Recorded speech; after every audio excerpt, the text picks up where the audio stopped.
Hi guys, നമസ്കാരം. എല്ലാവർക്കും ഇനിയിപ്പോൾ എക്സാമൊക്കെ തുടങ്ങുവാണ്. സപ്ലിമെൻ്ററി എക്സാംസ് പ്രീവിയസ് ഇയറിലെ മറ്റേ സപ്ലിമെൻ്ററി ഒക്കെ ഉണ്ടെങ്കിൽ അത് എഴുതിയെടുക്കാൻ വേണ്ടിയിട്ട്, അതുപോലെ തന്നെ നേരത്തെ എക്സാംസൊക്കെ കഴിഞ്ഞിട്ടുണ്ട്.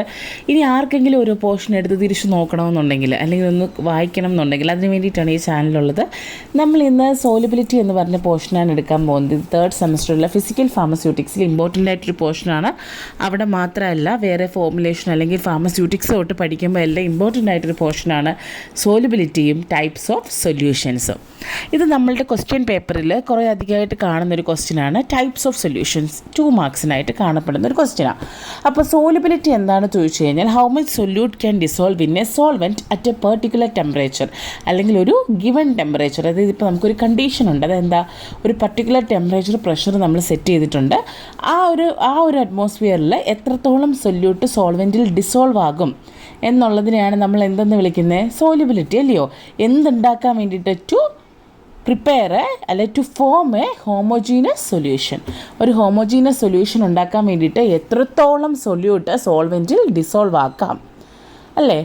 അപ്പോൾ ഇതാണ് നമ്മളുടെ സോലിബിലിറ്റി. ഇവിടെ ഒരു കണ്ടീഷനുണ്ട്, ടെമ്പറേച്ചർ എന്താണ്, ഒരു പർട്ടിക്കുലർ ടെമ്പറേച്ചർ, ഒരു ഗിവൺ ടെമ്പറേച്ചർ ഉണ്ട്. ഇനി നമുക്ക് ടൈപ്സ് ഓഫ് സൊല്യൂഷനിലേക്ക് വരാം. ഇവിടെ നമുക്ക് സാച്ചുറേറ്റഡ് സൊല്യൂഷനുണ്ട്, അൺസാച്ചുറേറ്റഡ് സൊല്യൂഷനുണ്ട്, സൂപ്പർ സാച്ചുറേറ്റഡ് സൊല്യൂഷനുണ്ട്. സാച്ചുറേറ്റഡ് സൊല്യൂഷൻ എന്ന് പറയുമ്പോൾ ഇപ്പം മാക്സിമം സൊല്യൂട്ട് നമ്മൾ ആഡ് ചെയ്ത് കഴിഞ്ഞു ആ പർട്ടിക്കുലർ ടെമ്പറേച്ചറിൽ. ഇനി ഒരു തുള്ളി കൂടി ആഡ് ചെയ്ത് കഴിഞ്ഞാൽ അതെന്തായിരിക്കും, അൺഡിസോൾവ്ഡ് ആയിരിക്കും, അതിനകത്ത് ഡിസോൾവ് ആകില്ല. അതായത് ഇപ്പോൾ സാച്ചുറേറ്റഡ് ആയി, ഇനി ഒരു അല്പം പോലും അതിലെന്താകില്ല, കൂടുതലായിട്ട് അതിൽ ഡിസോൾവ് ആകില്ല. At this point, no more solute can dissolve in the solvent without additional heat or change in pressure. ആകും എപ്പോൾ നമ്മൾ പ്രഷറോ അല്ലെങ്കിൽ ടെമ്പറേച്ചറോ ചേഞ്ച് ചെയ്ത് കൊടുത്താൽ. അതായത് നമ്മുടെ ക്രൈറ്റീരിയ ചേഞ്ച് ആവുകയാണെങ്കിൽ തീർച്ചയായിട്ടും അതിനകത്ത് ഇനിയും ഡിസോൾവ് ആകും.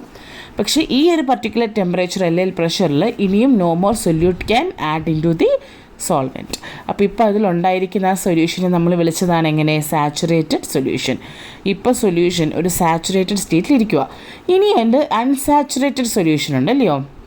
അപ്പോൾ അൺസാച്ചുറേറ്റഡ് സൊല്യൂഷൻ എന്ന് പറയുമ്പം type of solution contains less solute than its dissolved at the given temperature. More solute can be added to the solvent without exceeding the solubility limit. അത് unsaturated solution എന്ന് പറയുമ്പോൾ ഇപ്പോൾ സാച്ചുറേഷനിൽ എത്തിയില്ല, നമ്മളുള്ള ഒരു സൊല്യൂഷനിൽ ഇപ്പോൾ സോൾവെൻറ്റ് കൂടുതൽ, സൊല്യൂട്ട് എന്താ, കുറവാണ്. അപ്പോൾ ഒരു ഗിവൺ ടെമ്പറേച്ചറിൽ കുറവാണ്. അപ്പോൾ ഇനി നമുക്ക് എത്ര വേണമെങ്കിലും എന്ത് ചെയ്ത് കൊടുക്കാം, സൊല്യൂട്ട് അതിനകത്തിലേക്ക് ഇട്ട് കൊടുത്താലും ഡിസോൾവ് ആകും. അതാണ് എന്ത്, അൺസാച്ചുറേറ്റഡ് സൊല്യൂഷൻ. ഇപ്പോൾ അവിടെ സൊല്യൂട്ട് കുറവാണ്, ഇനി ഇട്ട് കൊടുത്താലും എന്താകും, സൊല്യൂട്ട് അതിനകത്ത് ഡിസോൾവ് ആകും. സൂപ്പർ സാച്ചുറേറ്റഡ് സൊല്യൂഷൻ എന്ന് പറയുമ്പോഴത്തേക്ക്, super saturated solution holds more solute than what is typically soluble at A given temperature. അതായത് ഒരു ഗിവൺ ടെമ്പറേച്ചർ കൊടുത്താൽ സോലിബിൾ ആകുന്നതിലും കൂടുതൽ സൊല്യൂട്ട് അതിലുണ്ടെങ്കിൽ അതിനെയാണ് നമ്മൾ എന്ത് വിളിക്കുക, സൂപ്പർ സാച്ചുറേറ്റഡ് സൊല്യൂഷൻ. അപ്പോഴാണ് അവിടെ ക്രിസ്റ്റലൈസേഷൻ ഉണ്ടാകുന്നത്. സൂപ്പർ സാച്ചുറേറ്റഡ് സൊല്യൂഷൻ ആണ് എന്നുണ്ടെങ്കിൽ എന്തുണ്ടാകും, ക്രിസ്റ്റലൈസേഷൻ. എക്സസ് സൊല്യൂട്ടായി പോയി കഴിഞ്ഞാൽ അതെന്തായി പോകും, അങ്ങ് ക്രിസ്റ്റലൈസ് ആയി പോകും. ഇതിനൊക്കെ എക്സാമ്പിൾ നമുക്ക് പറയാനാണെന്നുണ്ടെങ്കിൽ അൺസാച്ചുറേറ്റഡിനും സാച്ചുറേറ്റഡിനും എക്സാമ്പിളാണ് എന്ത്, ഇപ്പം ഉപ്പ് വെള്ളത്തിൽ കലക്കുന്നത്, അല്ലേ? ഒരു എമൗണ്ട് ഓഫ് ഉപ്പ് നമ്മൾ പർട്ടിക്കുലറായിട്ട് ഇട്ട് കൊടുത്താൽ അത് വെള്ളത്തിലങ്ങ് ഡിസോൾവ് ആയിക്കോളും. അതിൽ കുറച്ചുകൂടെ കൂടുതൽ ഇട്ട് കൊടുത്തു കഴിഞ്ഞാൽ ഡിസോൾവ് ആകുമോ, ഇല്ല. അതുപോലെ തന്നെ അതാണ് സാച്ചുറേറ്റഡ് സൊല്യൂഷൻ, അല്ലയോ? അതുപോലെ തന്നെ നമ്മൾ വെള്ളത്തിനെക്കാട്ടി കുറവാണ് ഉപ്പിട്ടതെങ്കിൽ ഇനി കുറച്ച് ഉപ്പിടാൻ സ്പേസ് ഉണ്ട് അവിടെ, അതാണ് അൺസാച്ചുറേറ്റഡ് സൊല്യൂഷൻ.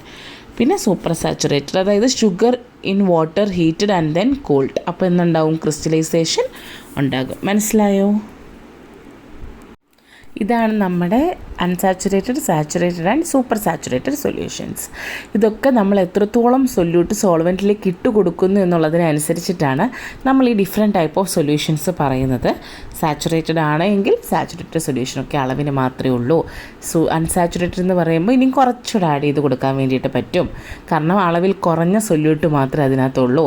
സൂപ്പർ സാച്ചുറേറ്റഡ് എന്ന് പറയുമ്പോൾ ഇപ്പോൾ അളവിൽ കൂടിപ്പോയി, ഇനിയിപ്പോൾ ഒന്നും ചെയ്യാൻ പറ്റില്ല, അതെന്തായും, ക്രിസ്റ്റലൈസ് ചെയ്യും. സോ ഇതാണ് നമ്മളുടെ ഇന്നത്തെ പോർഷൻ. ആർക്കെങ്കിലും എന്തെങ്കിലും ഡൗട്ട് ഉണ്ടെങ്കിൽ ഈ ഒരു വീഡിയോയുടെ താഴെ കമൻറ്റ് ചെയ്താൽ മതി, ഞാനതിന് റിപ്ലൈ ചെയ്യുന്നതായിരിക്കും.